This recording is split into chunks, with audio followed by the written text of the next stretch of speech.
부자가 되지 못하게 만드는 심리.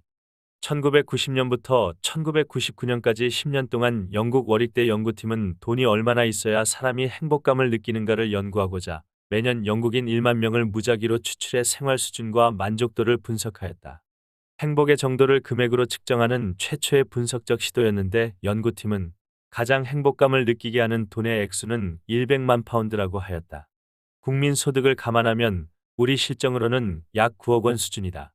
연구팀은 100만 파운드의 돈이 있다고 해서 다 행복한 것은 아니고 일에서의 성취감, 만족스런 결혼 생활, 건강 등이 행복을 결정하는 데 중요한 요인들이라고 결론지었다. 이런 뻔한 사실을 알아내는데 10년씩이나 소비하다니.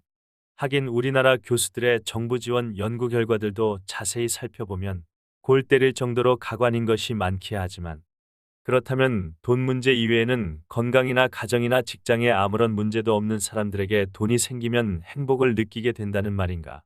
잠시 동안만 그렇다.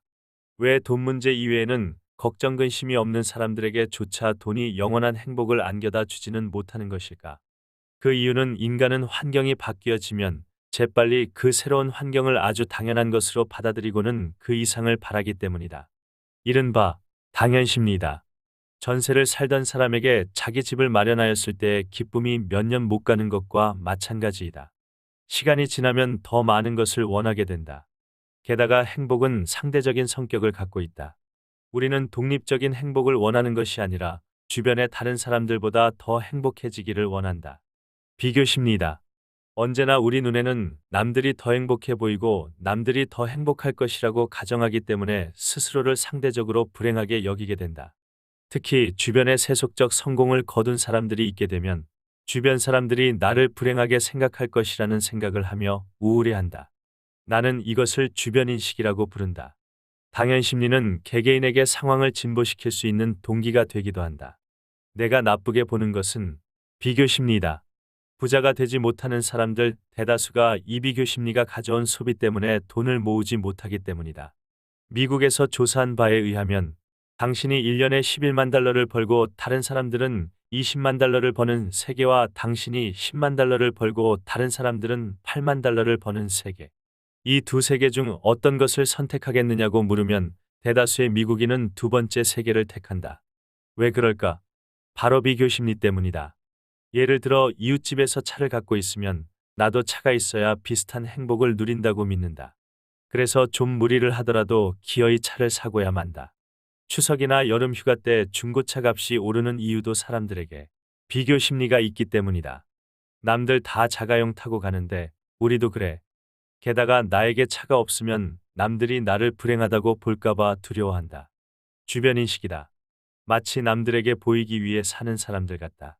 물론 이러한 심리들은 자기가 현재 이 사회에서 잘해 나가고 있는지를 평가할 수 있는 방안으로서 스스로를 주변 사람들과 상대적으로 비교하는 심리적 방안으로 볼 수도 있다. 그러나 그 내면 깊은 곳에는 인간이 주변 사람들의 느끼는 시기심이 생각보다 크게 자리 잡고 있다. 결혼을 코앞에 둔 남녀가 종종 갈라서는 이유 역시 부모들과 당사자들의 비교 심리와 주변인식에 있다. 누구네 집 며느리는 이러이러한 혼수를 해왔는데 누구누구는 예물로 다이아 1캐럿을 받았는데 누구누구는 시댁에서 아파트를 사주었다는데 왜 나는 전세냐? 요즘 세상에 누가 20인치 TV를 보냐 30인치는 돼야 한다. 등등의 모든 갈등이 다 남들에게 지고 싶어 하지 않는 시기심이 빚어낸 것들이다. 그러다 보니 돈이 모일 겨를이 없다. 수입이 조금만 늘어도 쓰고 싶어 안달이 나며 빚까지 진다.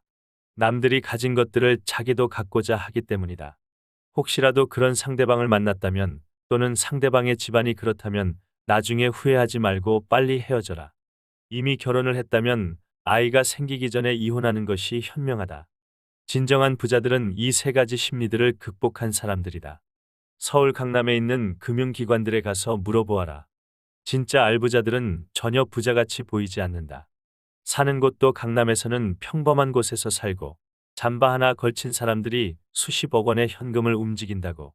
정주영 같은 재벌 1세들의 모습이 TV에 비쳤을 때 도대체 부자같이 보이던 사람들이 한 명이라도 있었는가? 부자들은 남들이 어떻게 살 건 간에 관심이 없다. 흉내내려고 하지 않는다는 말이다.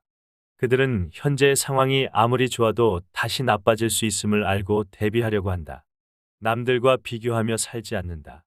남들이 무엇을 갖고 있건 간에 관심이 없다. 그들은 우선 돈을 모은다. 돈이 쌓이면 그 돈에서 나오는 수익으로 나중에 무엇이든 살 수 있다는 것을 안다. 원금을 건드리지 않고서 말이다.